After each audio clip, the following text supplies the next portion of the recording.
అందరికీ నమస్కారం. ఈరోజే చివరి మాఘ శనివారం. ఎంతో పవిత్రమైన విశేషమైన రోజు.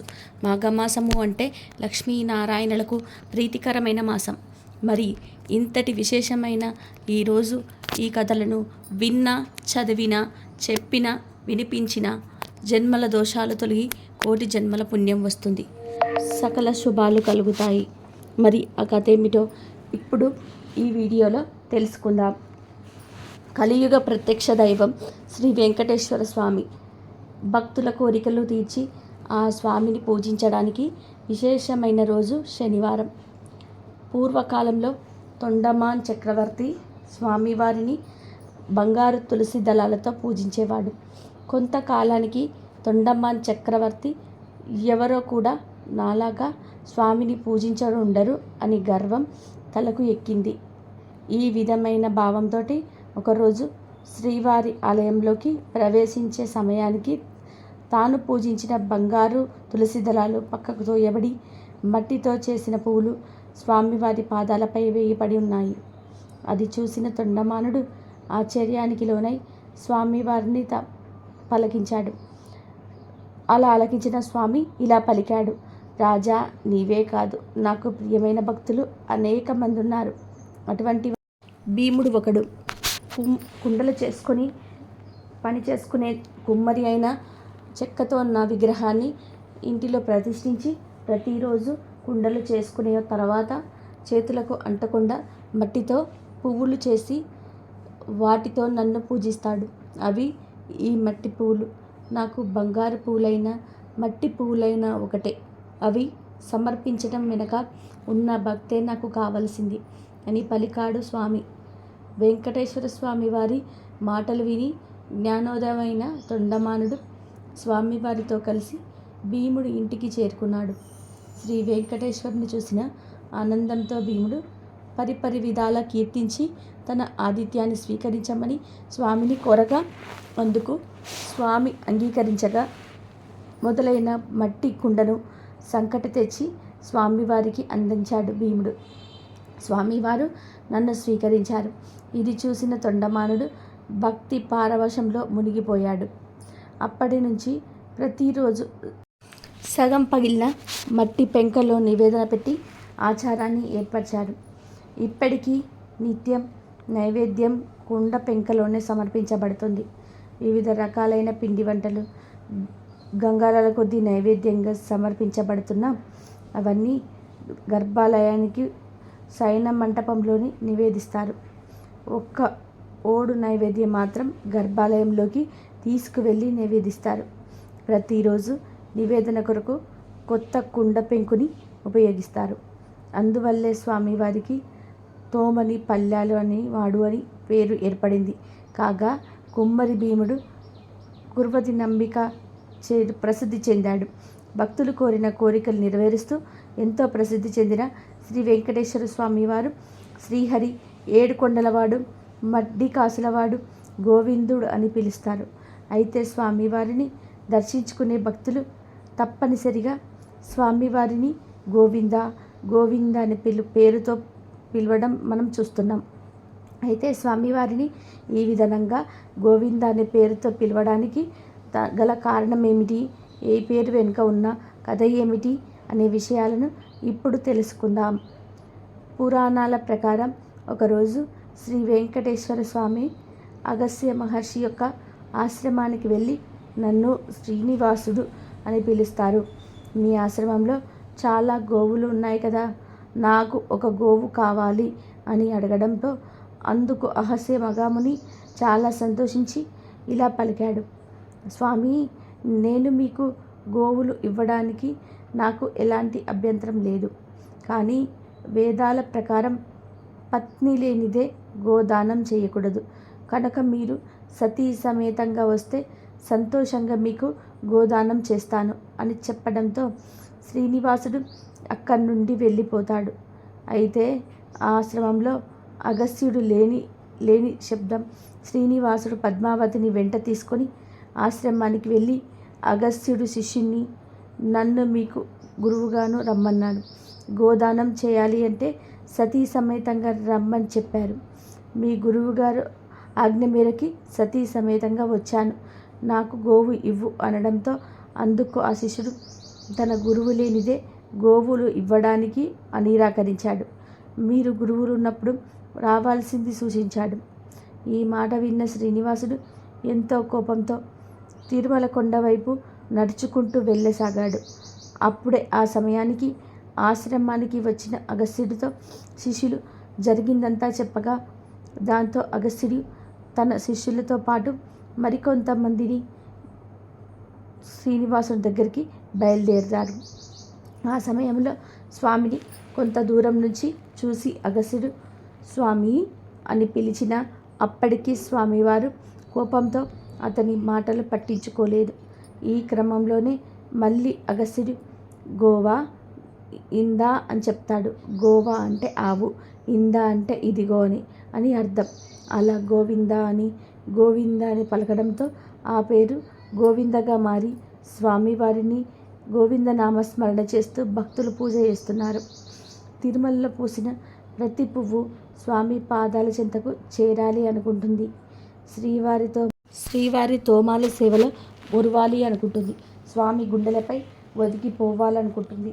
శ్రీవారి సొగసులపై గడ్డం మీద పచ్చ కర్పూరాన్ని ఎందుకు అద్దుతారో అక్కడ స్వామిని ఎవరనుకుంటారు?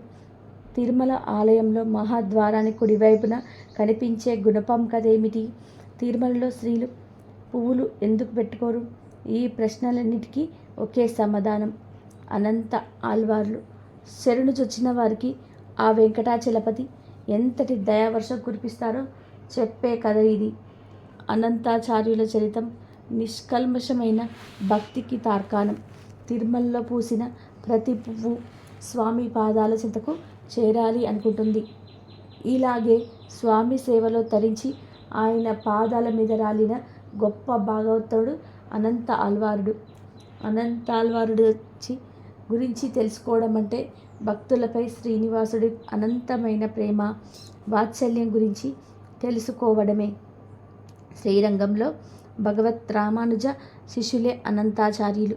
ఒకనాడు రామానుజుడు అనుగ్రహ భాషణ చేస్తూ తిరుమలలో అలంకార ప్రియుడైన శ్రీనివాసుడికి పుష్ప కైంకర్యాలు సక్రమంగా జరగటం లేదని ఆవేదన వ్యక్తం చేశారు.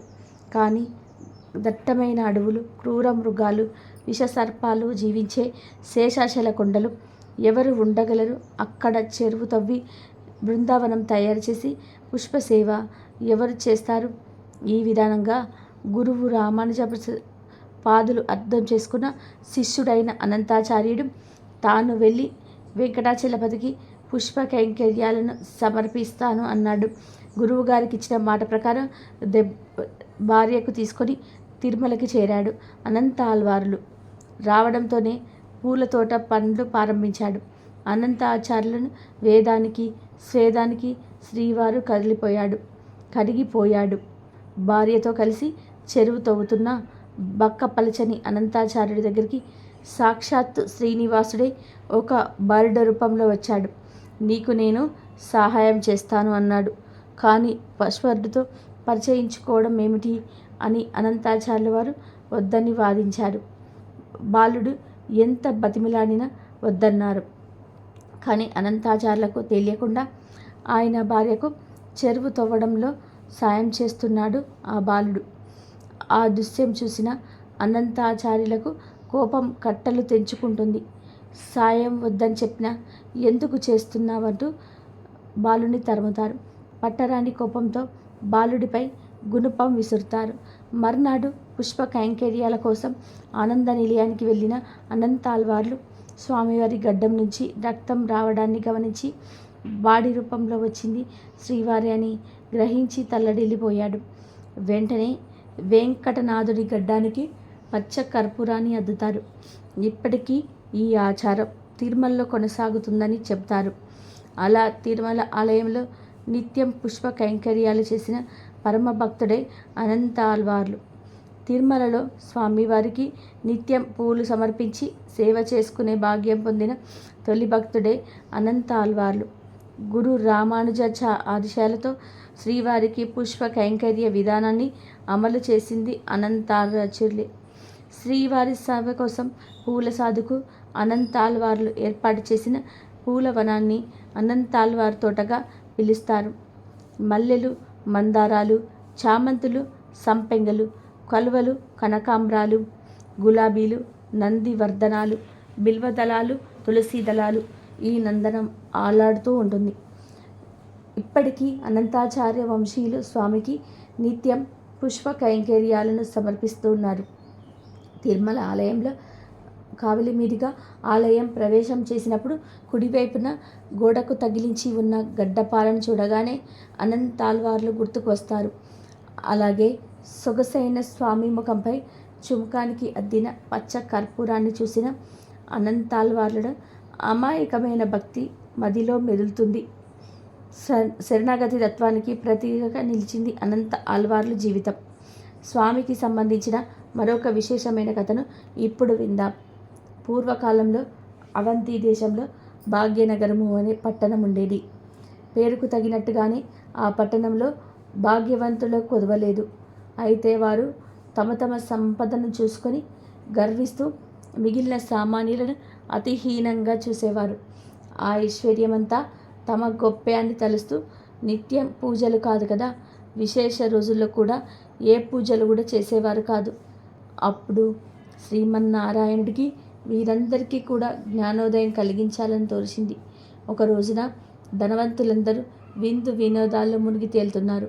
ఆ పట్ట తుక్కు వీధిలో కల్లా శ్రీ లక్ష్మీనారాయణ ఆలయంలో కనీసం దీపం వెలిగించి నారదుడు కూడా కరువయ్యాడు. ఆ రోజు తొలి ఏకాదశి, అత్యంత పవిత్రమైన దినం. కానీ ఆ పట్టణంలో ఒక్కరు కూడా ఆలయానికి పూజాధికారులు నిర్వర్తించాలని ఆలోచించలేదు. సాయంత్రం ఉన్నట్టుండి దట్టమైన మబ్బులు కమ్ముకున్నాయి. బ్రహ్మాండమైన కుంభవృష్టి. వ్యాపారులందరూ ఇల్లులు నీట మునిగిపోసాగాయి. అంతా గాఢాంధకారం. తెల్లవారేసరికి ఊరంతా నేలమట్టమైంది. వ్యాపారుల ఇళ్ళన్నీ కూలిపోయాయి. ఐశ్వర్యాలన్నీ పోయి చివరకు కట్టుబట్టలతో మిగిలారు. ఎందుకీ ఉపద్రవం, ఎందుకీ జాబర్యం ఎవరికీ అంతుపట్టలేదు. అంతలో వారికి ఒక విశేషం కనిపించింది. ఊరి చివర ఉండే పూరిపాకలు చెక్కు చెదరకుండా ఉన్నాయి. వారికి ఆశ్చర్యం కలిగింది. ఇంత కుంభవృష్టిలోనూ ఈ పూరిపాకలు ఎలా ఉన్నాయి అని వారిలో వారు అనుకుంటూ ఉండగా ఇంతలో ఒక పెద్ద మెరుపు మెరిసింది. అప్పుడు ఆకాశవాణి ఇలా పలికింది: ఓ మూర్ఖులారా, మీ సంపదలని మీ గొప్పతనమని భావిస్తున్న వల్లే ఇలా జరిగింది. ఆ పూరి గుడిసెలోనే నుంచి దేవయ్య నాకు ప్రియభక్తుడు. అతి సామాన్యుడైన దేవయ్య ప్రతిరోజు మీ ఊరిలోని శ్రీ లక్ష్మీనారాయణ ఆలయంలో దీపం వెలిగిస్తున్నాడు. అంతేకాక ప్రతి ఏకాదశి నాడు తనకు వీలున్నంతలో శ్రీ వెంకటేశ్వరుని నిర్వర్తిస్తున్నాడు. ఆ వ్రత ఫలితాన్ని తనతో పాటు ఆ గుడిసెలోని వారందరూ కూడా రక్షించబడ్డారు. వీరందరూ కూడా ఆ వ్రతం ఆచరిస్తే మీ ఐశ్వర్యాలకు తిరిగి పొందగలరు అని వినిపించింది. వెంటనే వారందరూ ఆ ఆలయానికి వెళ్ళి తక్షణమే అందరూ తలొక్క పనికి పూరుకొని శ్రీ వెంకటేశ్వర వ్రత కల్పాన్ని ఆచరించారు. ఆ వ్రత ఫలితంగా అందరి గృహాలు పూర్వ రూపంలో కనిపించాయి. అది మొదలుగా ఆ వర్తకులిద్దరూ శ్రీవారి భక్తులే. ప్రతి ఏకాదశి రోజు శ్రీ వెంకటేశ్వర వ్రత కల్పాన్ని ఆచరిస్తూ బతికి ఉన్నంతకాలం సుఖ సౌభాగ్యాలతోని చివరికి ముక్తిని పొందారని శ్రీవారు వివరించారు. కలియుగానికి చాలా పూర్వం సమస్త ఋషులు కలిసి కశ్యప మహర్షి నేతృత్వంలో సమాజ శ్రేయస్సు కోసం ఒక గొప్ప యాగాన్ని అంటే మహాయజ్ఞాన్ని చేయాలని సంకల్పిస్తారు. ఇది మహాయజ్ఞం కావడంతో త్రిమూర్తులలో ఒకరిని ముఖ్య అతిథిగా ఆహ్వానించాలని త్రిశుడు భావిస్తాడు. ఈ సమయంలో నారద మహర్షి తన ప్రయాణ సమయంలో గుడిపైకి వచ్చి ఋషులు చేయబోయే మహాయజ్ఞం గురించి తెలుసుకుంటాడు. అప్పుడు నారదుడు ఇలా పలుకుతాడు: ఓ మహర్షులారా, ఈ యాగంతో మీరు ఎవరిని సంతోషపెట్టబోతున్నారు? మీరు పవిత్రమైన త్రిమూర్తులలో అత్యంత ఉన్నతమైన వ్యక్తిని సంతోషపెట్టబోతున్నారా? పవిత్ర త్రిమూర్తులలో ఎవరు పరమేశ్వరుడు అన్న ప్రశ్నకు ఋషులు అయోమయానికి లోనవుతారు. దీంతో పాటు వారు త్రిమూర్తులలో ఉన్న వ్యక్తిని యాగానికి ఆహ్వానించాలని తలపోస్తారు. లోక కళ్యాణం కోసం యజ్ఞం తలపెట్టిన మహర్షులు త్రిమూర్తులలో గొప్పవారెవరు నిర్ణయించమని భృగు మహర్షికి చెప్తారు. ఆదికాలిలో నేత్రం కారణంగా తనకు గల శక్తి పట్ల గర్వితుడైన భృగు మహర్షి తొలుత సత్యలోకానికి చేరుకుంటాడు. అక్కడ సత్యలోకంలో వేద గానం చేస్తూ బ్రహ్మదేవుడు ఆయన గాత్రానికి వీణానాదాన్ని అంటిస్తూ సరస్వతీదేవి సంగీతంలోని సన్నినులై ఉన్నారు. ఆలు మగలిద్దరూ ఒకే అనుభూతిలో లేచి ఉండగా ఆ అరునాదం అనంతమైన విస్తరించింది. భృగువు రాక వారిని ఆటంకపరచలేదు.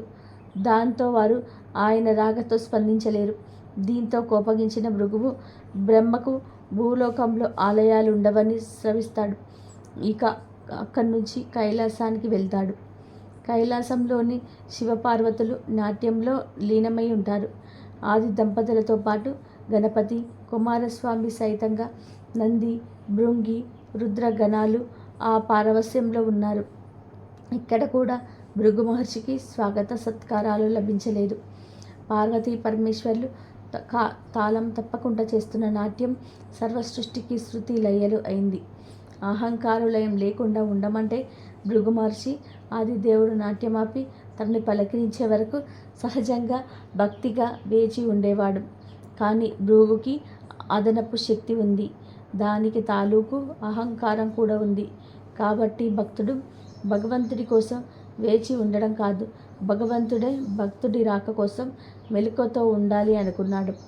దాంతో ఆగ్రహాన్ని నిగ్రహించుకోలేక లింగాకృతికి తప్ప పరమేశ్వరి రూపానికి అర్చనలు ఉండరాదని శపించాడు భృగువు.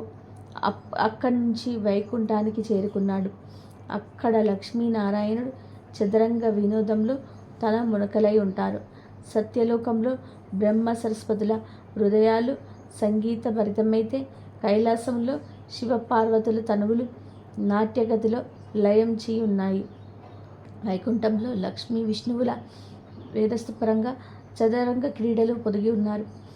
సృష్టి స్థితి లయకారులం కదా అనే త్రిమూర్తుల్లో ఎవరు ఇల్లాలితో గడపడానికి సమయం లేదు, సమయం లేకుండా ఉన్నాం అనలేదు, అనుకోలేదు. క్రీడా వినోదంలో మునిగి ఉన్న శ్రీహరి శ్రీదేవులను చూశాడు అప్పుడు భృగువు. అప్పటికే ఆగ్రహం అద్దులు దాటిపోయి ఉంది. కాలెత్తి మహావిష్ణు వక్షస్థలంపై ఒక్క తన్ను తన్నాడు. గుండెలపై తన్నిన బిడ్డను చూసిన తండ్రిలా శాంతంగా చిరునవ్వు నవ్వాడు శ్రీహరి. భృగువును బుజ్జగిస్తూ అతిథి సత్కారాలతో ఆద్యపాద్యాలు సమర్పిస్తూ భృగువు అరికాలిలోని నేత్రాలను చిలిమేశాడు. అప్పటికి కానీ భృగు మహర్షికి తలకెత్తిన అహంకారం మహమ్మారి దిగిపోలేదు. చేసిన తప్పిదాలు తెలిసి రాలేదు. పోగొట్టుకున్న తపస్సు శక్తి నష్టం అర్థం కాలేదు. దాంతో దిమ్మ తిరిగి వాస్తవంలోకి వచ్చి పడ్డాడు భృగువు. దుఃఖిస్తూ శ్రీహరి పాదాలపై పడ్డాడు.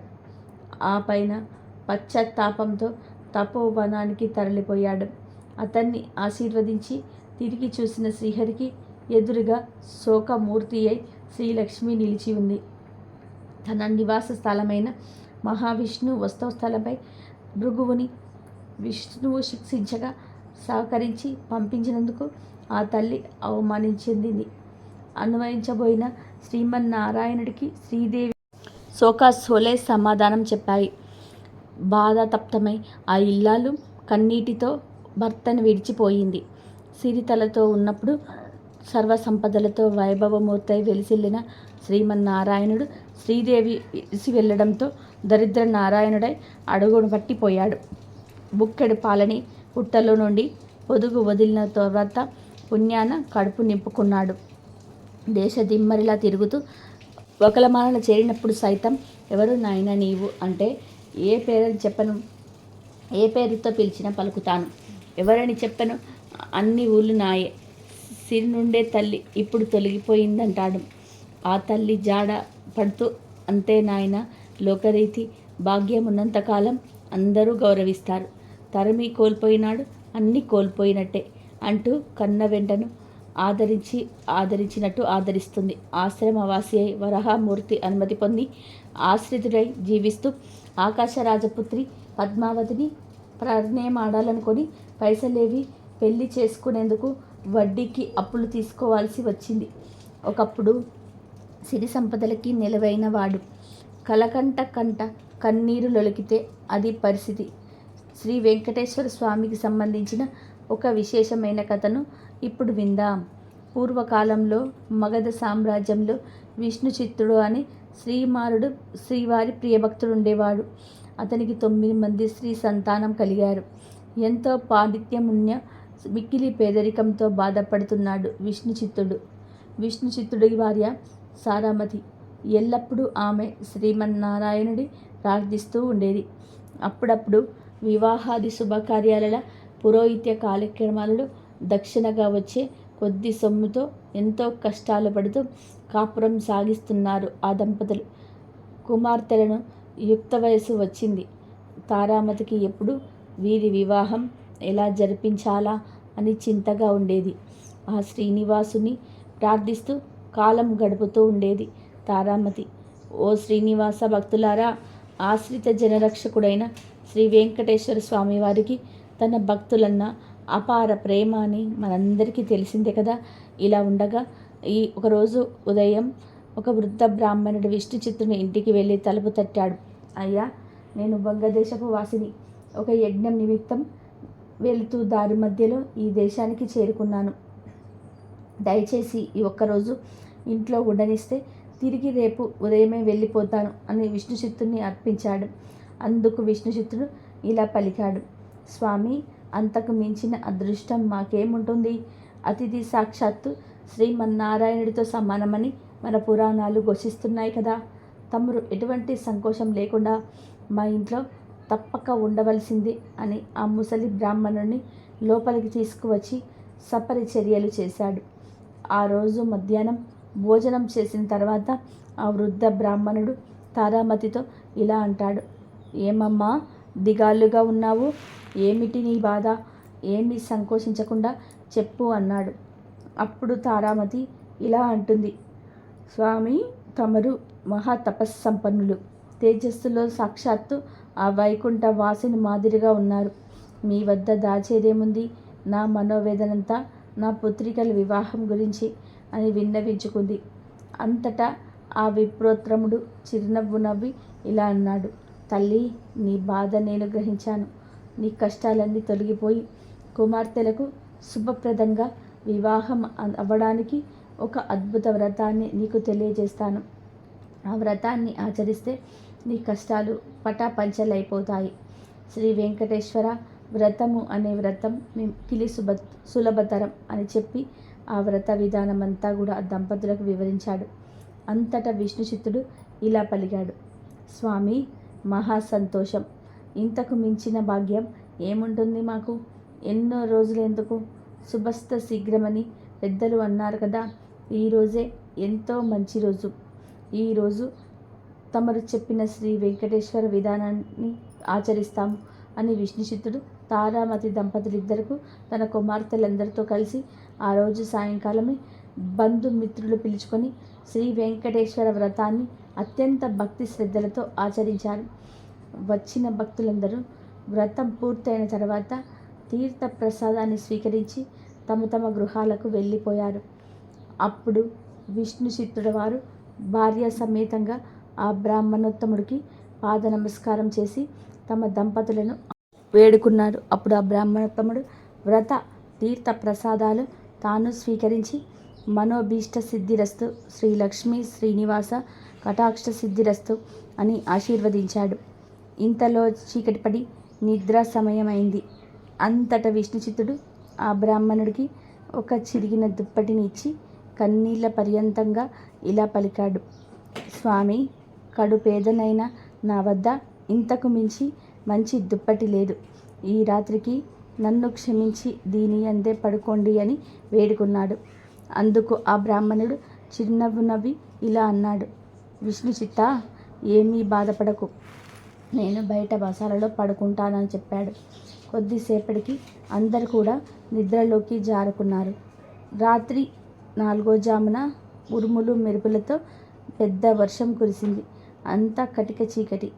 గాఢంధకారంలో కంటికి ఏమీ కనబడటం లేదు. విష్ణు చిత్తుడికి బయట పడుకున్న ఆ ముసలి బ్రాహ్మణుడు ఎలా ఉన్నాడు అని పెద్దగా ఉంది.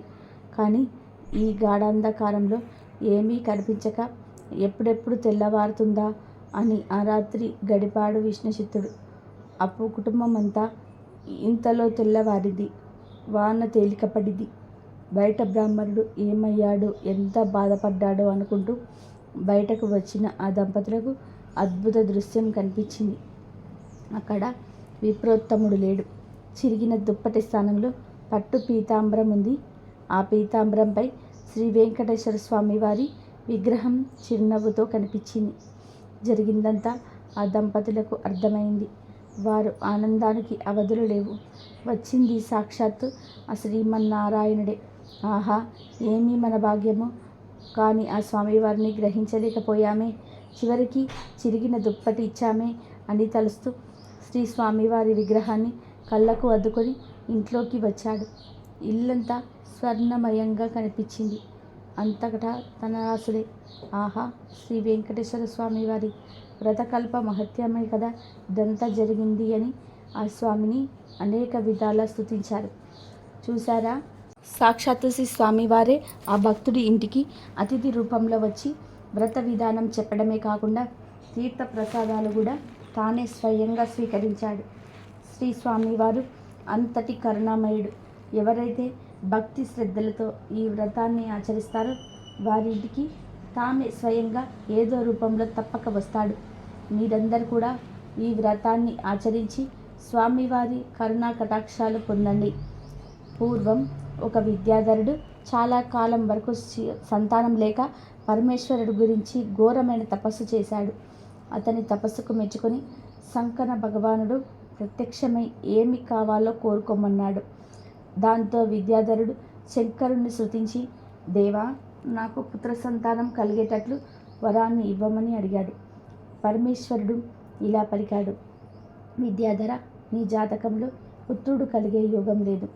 ఇంత తపస్సు చేశావు కాబట్టి నీకు పుత్రిక కలిగేటట్లు వరాన్ని ఇస్తున్నాను అని అదృశ్యమైపోయాడు. పుత్రుడు పుత్రికో ఎవరో ఒక ఏమనుకున్నాడు విద్యాధరుడు. ఇంటికి వచ్చాడు. భార్యకు ఈ విషయం చెప్తే ఆమె కూడా చాలా సంతోషించింది. వారికి ఈశ్వర వరప్రసాదంగా ఒక కుమార్తె జన్మించింది. వారు ఆమెను ఎంతో అల్లారు ముద్దుగా పెంచి విద్యాబుద్ధులు చెప్పారు. వివాహ యోగ్యమైన వయసు వచ్చిందనికు ఒక్కగానొక కూతురు. ఈమెను విడిచి ఉండడం ఎలాగా? ఎవడైనా యోగ్యుడైన పిల్లవాడికిచ్చి పెళ్లి చేసి ఆ అల్లుని తమ ఇంటికే తెచ్చుకుంటే తమ కుమార్తె తమ కళ్ళ ముందే తిరుగుతూ ఉంటుందని ఆలోచించి అలా ఇల్లరికం వచ్చి పెళ్లి కొడుకు కోసం వెతుకుతున్నాడు. ఒకనాడు ఈ అమ్మాయి ఉద్యానవనంలో పూలు కోసుకుంటూ ఉండగా ఒక రాక్షసుడు చూశాడు. వాడు చాలా శక్తి గలవాడు. శివుడి గురించి చాలా తీవ్రమైన తపస్సు చేశాడు. శివుడు సంతోషించి ప్రత్యక్షమై ఏమని వరం కావాలో కోరుకోమన్నాడు. వాడు ఇలా పలికాడు, అయ్యా, నేను మహాబల పరాక్రమాలతో అందరినీ గెలవాలి. కాబట్టి నీ చేతిలో ఉన్న శూలాన్ని నాకు ప్రసాదించు అని అడిగాడు. దీంతో శివుడు సరే అని త్రిశూలమిస్తూ, ఇది నీ శత్రువు చేతికి చిక్కినప్పుడు నువ్వు దీంతోనే మరణిస్తావు, అంతవరకు నీకు ఎదురుండదు అని త్రిశూలం అతనికి ఇచ్చాడు. వాడు నా శత్రువులలో నాకంటే బలవంతుడు ఎవరు ఉన్నారని అని వరం ఉందన్న గర్వంతో తిరుగుతున్నాడు. వాడు ఉద్యానవనంలో ఉన్న ఈ విద్యాధర కన్యకను చూసి మోహపరవశుడై ఆమె దగ్గరకు వచ్చి ఇలా పలికాడు, ఓ సుందరి, నిన్ను చూడగానే పెళ్లి చేసుకోవాలని కోరిక కలిగింది. నన్ను వరించు, నీవు కోరుకున్న భోగభాగ్యాలు సమకూరుస్తానన్నాడు. దాంతో ఆమె వెళ్ళి నా తండ్రిని అడగమని చెప్పింది. వాడు విద్యాధరుడి దగ్గరికి వెళ్ళి నీ కుమార్తెను నాకిచ్చి పెళ్లి చేయమని అడిగాడు. విద్యాధరుడు రాక్షసుడికి కుమార్తెను ఇవ్వడానికి ఇష్టం లేక ఇవ్వను పొమ్మన్నాడు. రాక్షసుడికి కోపం వచ్చింది. ఉద్యానవనంలో ఉన్న విద్యాధర కుమార్తెను ఎత్తుకుపోయి సముద్రం అడుగున ఉన్న తన కోటలో పెట్టుకున్నాడు. బ్రహ్మదేవుడుండే సత్యలోకానికి వెళ్ళి ఆయనతో ఇలా పలికాడు, తాత, నా పెళ్ళికి ఒక మంచి ముహూర్తం చూసి పెట్టు అని అడిగాడు. ఆయన లెక్క వేసి 8 మాసాల తర్వాత కానీ నువ్వు కోరినంత మంచి ముహూర్తం లేదు. అంతవరకు నిరీక్షించు అని చెప్పాడు. సరే అని తిరిగి వచ్చి విద్యాధర కన్నయ్యతో ఇలా అన్నాడు. మన పెళ్ళికి ముహూర్తం పెట్టమని బ్రహ్మను అడిగాను. 8 ఏళ్ల దాకా మంచి ముహూర్తం లేదన్నాడు. మంచి ముహూర్తంలోనే నిన్ను వివాహం చేసుకుంటాను. నీలోగా నిన్నేమీ బాధించను. నీకేం కావాలో అడుగు, నువ్వు కోరింది తెచ్చి ఇస్తాను అనగా ఆమె ఏమీ మాట్లాడలేదు. మళ్ళీ అడిగాడు. అప్పుడు ఆమె ఇలా పలికింది. నాకిప్పుడు ఏమీ అక్కర్లేదు. కానీ నాకు ప్రతి సోమవారం నాడు శివదర్శనం చేసుకొని ఆరాధించే అలవాటు ఉన్నది. కాబట్టి నాకు శివాలయం ఎక్కడుందో చూపించు అంది. అప్పుడు ఆ రాక్షసుడు ఆమెకు పాతాళంలో ఉన్న హాటకేశ్వర ఆలయం చూపించి, ఈ హాటకేశ్వరుడు చాలా మహిమగలవాడు. ఇతన్ని నువ్వు పూజించుకోవచ్చు అని తెలియజేశాడు. ఆమె ప్రదే సోమవారం నాడు పాతాళ లోకానికి పోయి అక్కడున్న పుష్కరిలో స్నానం చేసి హాటకేశ్వరుణ్ణి భక్తి ప్రవక్తులతో పూజించి ఈ రాక్షసుడి చెరలో నుండి కాపాడమని ప్రార్థించేది. ఒక సోమవారం నాడు ఆమె హాటకేశ్వరుణ్ణి భక్తి ప్రవక్తులతో పూజించి ఈ రాక్షసుడి చెర నుంచి కాపాడమని ప్రార్థించేది. ఒక సోమవారం నాడు ఆమె హాటకేశ్వరుని పూజించడానికి పాతాళానికి వెళ్ళింది.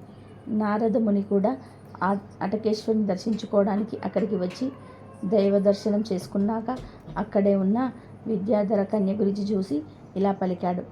అమ్మాయి, నువ్వు ఇక్కడ ఉన్నావేమిటి అని అడిగాడు. దీంతో ఆమె నారదమునికి నమస్కారం చేసి తన వృత్తాంతాన్నంతా చెప్పి, రాక్షసుడు తన సముద్ర గర్భంలో ఉన్న కోటలో బంధించాడని, వేరే దారి లేక రాక్షసుడి చెర నుండి విముక్తి కోసం ఈ దేవుణ్ణి నేను ప్రార్థిస్తున్నానని చెప్పింది. నారదుడు అంతా విని, తల్లి విచారించకు, విష్ణు భక్తుణ్ణి నీకు భర్తగా కాగలిగిన యువకుని నీకు దగ్గు పంపిస్తాను. ఈలోగా నువ్వొక పని చెయ్యి. ఈ హాటకేశ్వర స్వామిని ఎదురుగా ఈ పుష్కరిని చూసావు కదా, మాఘమాసం ఎల్లుండి నుండి ప్రవేశిస్తుంది. కాబట్టి నువ్వు ఉదయాన్నే వచ్చి ఈ పుష్కరిణిలో స్నానం చేసి ఈ హాటకేశ్వరుని పూజించి ప్రదక్షిణ నమస్కారాలు చేస్తూ ఉండు. మాఘమాసంలో 1 రోజులు ఇలా చెయ్యి. ఇలా చేస్తే నువ్వు కోరిన కోరికలు తీరుతాయి. శివుడు ఆ కేశవుడు నిన్ను కాపాడుతాడు. మాఘవ్రతం వెంటనే మంచి ఫలితాలను ఇస్తుంది అని చెప్పి వెళ్ళిపోయాడు. దీంతో ఆమె నారదుడి ఉపదేశం ప్రకారం మాఘమాసంలో హాటకేశ్వర ఆలయం దగ్గర ఉన్న పుష్కరిణిలో స్నానం చేసి హాటకేశ్వరుని క్షేత్రపాలకుడైన లక్ష్మీనారాయణ్ణి మాఘమాసం రోజులో భక్తి శ్రద్ధలతో పూజించి ప్రదక్షిణ నమస్కారాలు చేసి ఆదరించింది.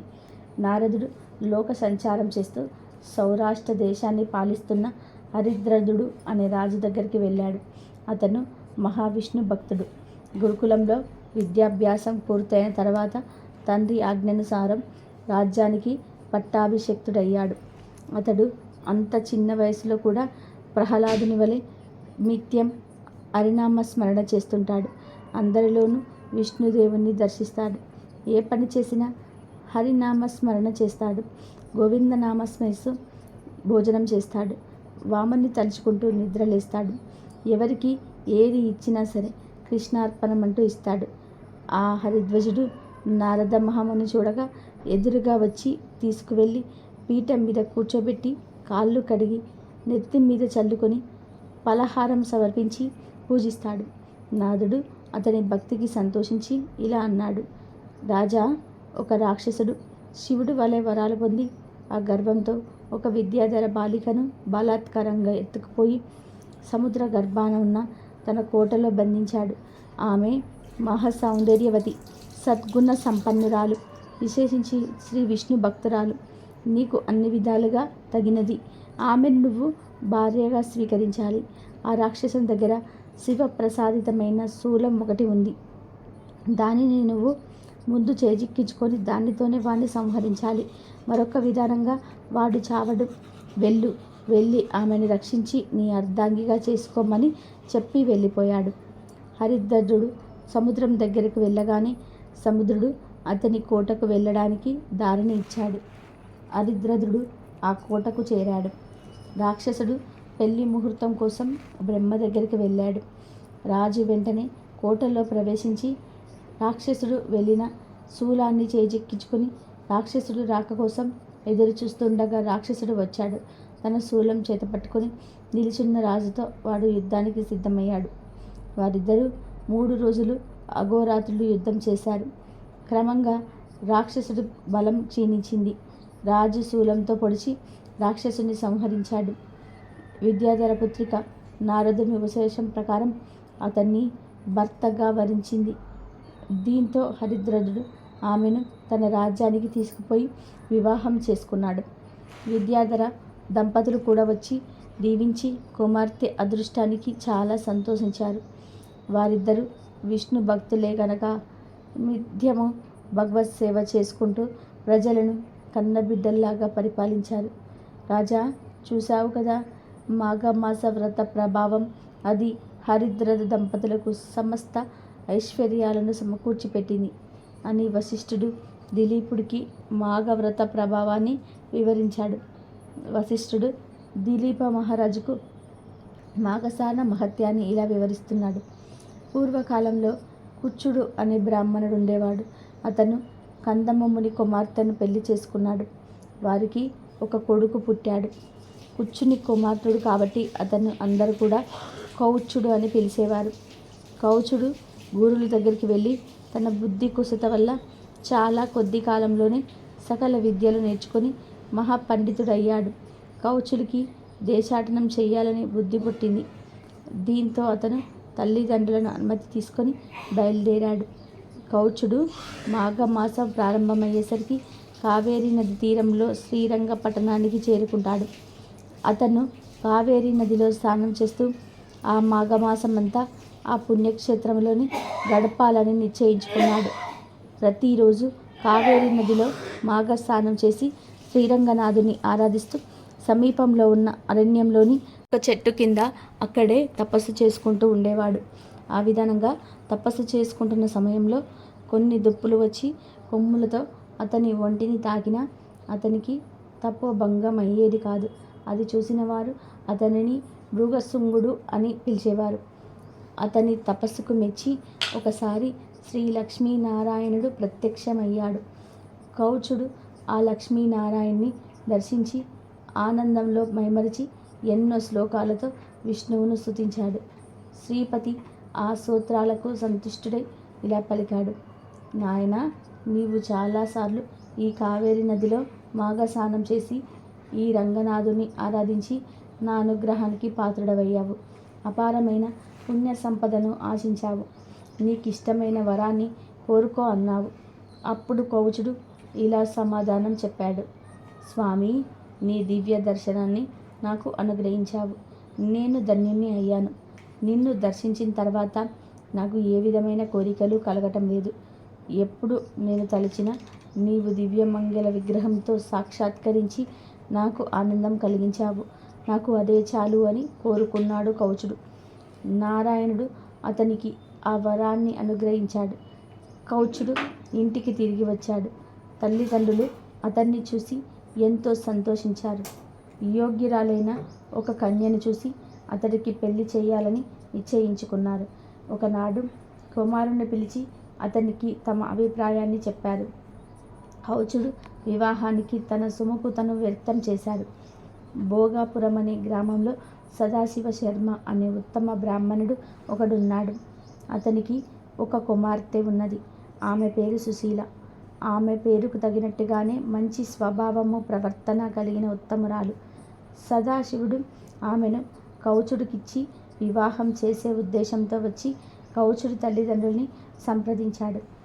కౌచుడు ఆ కన్యను చూసి తనకు అనుకూలవతి అనుకొని పెళ్లాడ్డానికి అంగీకరించాడు.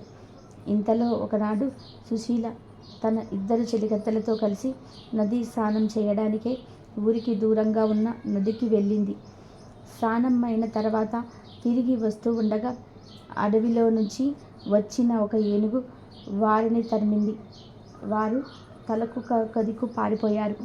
ఈ విధానంగా సుశీల స్నేహితురాలు పరిగెత్తుతూ నేలబారుగా ఉన్న పాడు నదిలో పడి చనిపోయారు. సుశీల మాత్రం ఎలాగూ తప్పించుకొని ఇంటికి చేరుకుంది. సుశీల చిరకత్తెల మరణానికి విచారిస్తూ కూర్చుంది.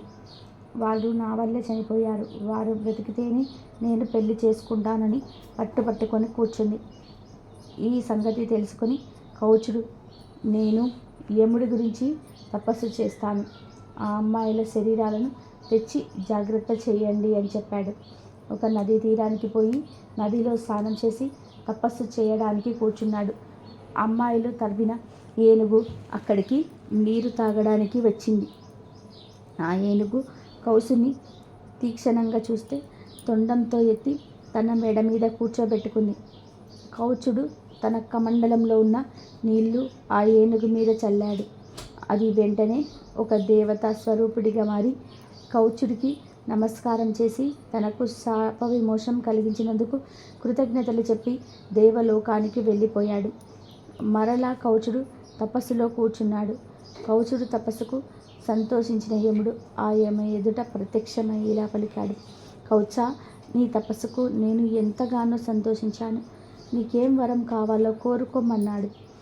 దీంతో కౌచుడు తాను వరించిన వధువు యొక్క చెలికత్తెలను బతికించమని కోరుకున్నాడు. యముడు అతని దయా స్వభావానికి సంతోషించి అతను అడిగిన వరాన్ని ప్రసాదించాడు. దీంతో సుశీల చెలికత్తెలు నిద్రలో నుంచి లేచినట్టుగా బతికి వచ్చారు. వారిని చూసి సుశీలతో సహా అందరూ ఎంతో సంతోషించారు. ఆ చెలికత్తెలు తాము చూసిన యమలోక విశేషాలను ఇలా చెప్పసాగారు. జీవులు చేసిన పాపాలను బట్టి శిక్షలు ఉంటాయి. ఘోర పాపాలకు శిక్షలు కూడా ఘోరంగానే ఉంటాయి. అలాంటి వారిని కాలిన ఇనుప స్తంభాలను కట్టిపడేస్తారు. కొంతమందిని మరుగుతున్న నూనెలో పడేసి వేయిస్తారు. కొంతమందిని తలకిందులుగా వేలాడదీసి కింద మంటలు పెడతారు. కొంతమందికి వాతలు పెడతారు. కొంతమందిని పాములు తేళ్ళు ఉన్న నూతులలో పడేస్తుంటారు అంటూ చెప్పుకొచ్చారు చెలికత్తెలు. అది విని చుట్టుపక్కలంతా కూడా భయపడుతూ ఉంటే సుశీల వారికి ధైర్యం చెప్పి మాఘమాస వ్రతం చేసి పుణ్యాత్ములకు అసలు నరకం వైపే చూసే పని కూడా ఉండదు, కాబట్టి అందరూ మాఘమాస వ్రతం తప్పకుండా చేయండి సుశీల తెలియజేసింది. అది విని కౌచుడు సుశీల ధర్మపత్నికి మెచ్చుకొని ఆమెను వివాహం చేసుకుంటాడు. గృహస్థు ధర్మాలన్నీ యథావిధిగా నిర్వర్తిస్తూ ఉన్నాడు. కౌచుడు దంపతులకు కొన్నాళ్లకు తర్వాత ఒక కుమారుడు పుట్టాడు. వాడు చాలా సంతోషించి జాత కర్మ జరిపించి భృగుండు అని నామకరణం చేశారు. శుక్లపక్ష చతుర్యుడిలా వెలుగుతున్న ఆ బాలుని చూసి అందరూ ఆనందించేవారు. పిల్లవాడికి ఉపనయనం చేసే సమయం వచ్చింది. మంచి ముహూర్తాన ఒక విద్యాభ్యాసానికి గురుకులానికి పంపించాలనుకున్నారు. పిల్లవాడు మంచి తెలివితేటలతో చదువుతూ అన్ని విద్యలలోనూ పండితుడయ్యాడు. అతనికి తల్లిదండ్రులు ఒక చక్కటి పిల్లని చూసి పెళ్లి చేశారు. కానీ వివాహమైన చాలా కాలమైన వారికి సంతానం కలగలేదు.